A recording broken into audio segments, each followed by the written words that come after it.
my first piece on this topic is like the reasons. Like, what are some of the, and in your research, what are some of the reasons you discovered that on why men cheat?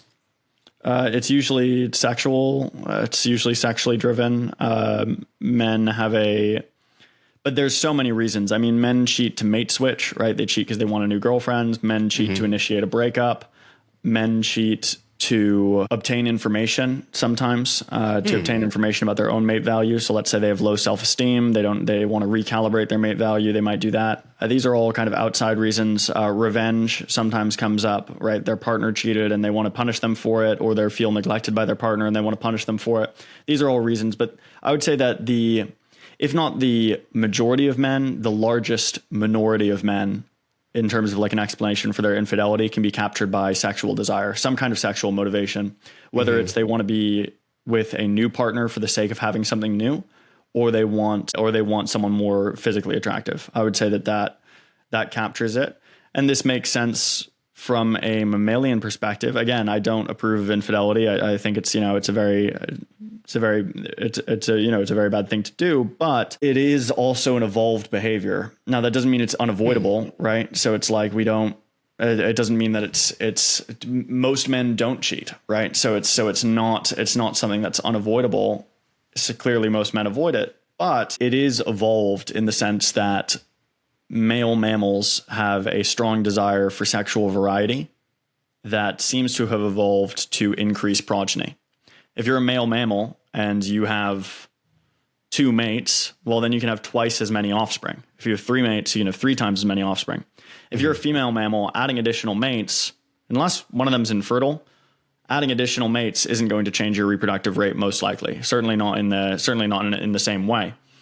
And so women's infidelity seems slightly more mysterious. I would say that women's infidelity is mostly, similarly to men, it's mostly driven by similar factors, but for different reasons. So what we see in songbirds is that, and I'm only saying this as an example, it's not evidence, right. It's just an example analogy, is that the females will mate with a male who has a more robust body or brighter plumage, these sorts of things, and they're attracted to those physical traits and they mate with him, and then they raise that mate's offspring with their devoted pair bond, right? Gotcha. So they have an affair. They have an affair with the good-looking male, and they maintain the pair bond with the not so good-looking male who's invested in them, right? And so I would say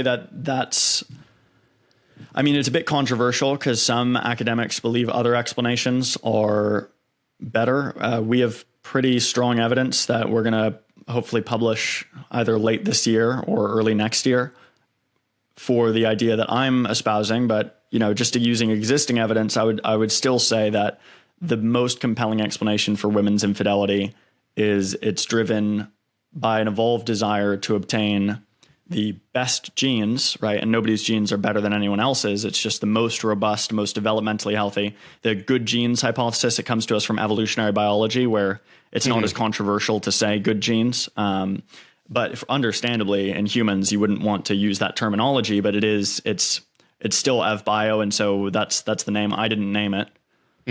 But the good genes hypothesis posits that women's infidelity is primarily driven by a desire to obtain genes from a handsome male who's going to have robust, attractive offspring who are going to have more offspring themselves, and then pair that with the investment of the devoted male. Now, again, most women don't cheat, right? And also there is a question of, is it even the case that most women who cheat are following this strategy? Some women cheat to mate switch, right? They want a new boyfriend, they want a new husband, and there's some evidence for that, such as the fact that women tend to be more emotionally entangled with their affair partners and tend to only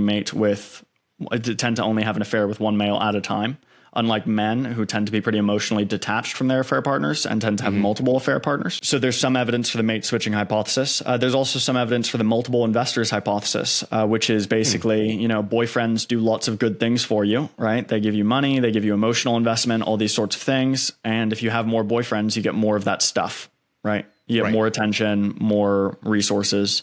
And there's some evidence for that as well. And certainly some women follow that strategy. And then there's also some evidence for the revenge hypothesis. I mean, it does seem that women are much more likely to cheat to get revenge That might be because men cheat more than women to begin with, and so they have more things to get revenge on.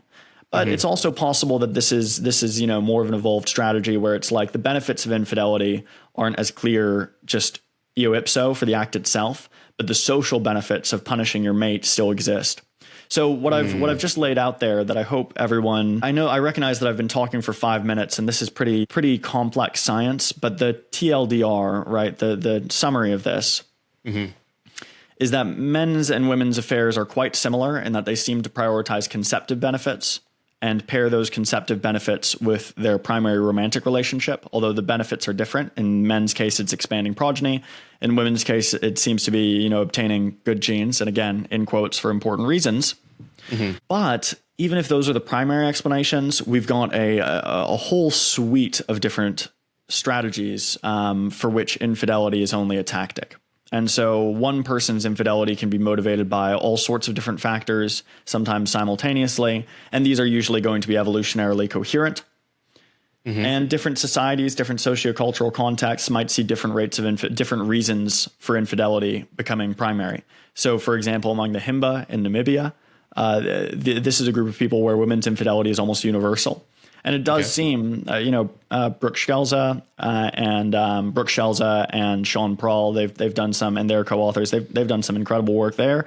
And, they've found that it does seem that the women who are having affairs there do seem to be trying to obtain multiple investors. So my point is that affairs seem to prioritize conceptive benefits, but men and women cheat for lots of different reasons. And I'm not a fan of the dominant paradigm in the evolutionary behavioral sciences of trying to discern the primary explanation for behavior such as this. I think that it's better to look at the full complexity.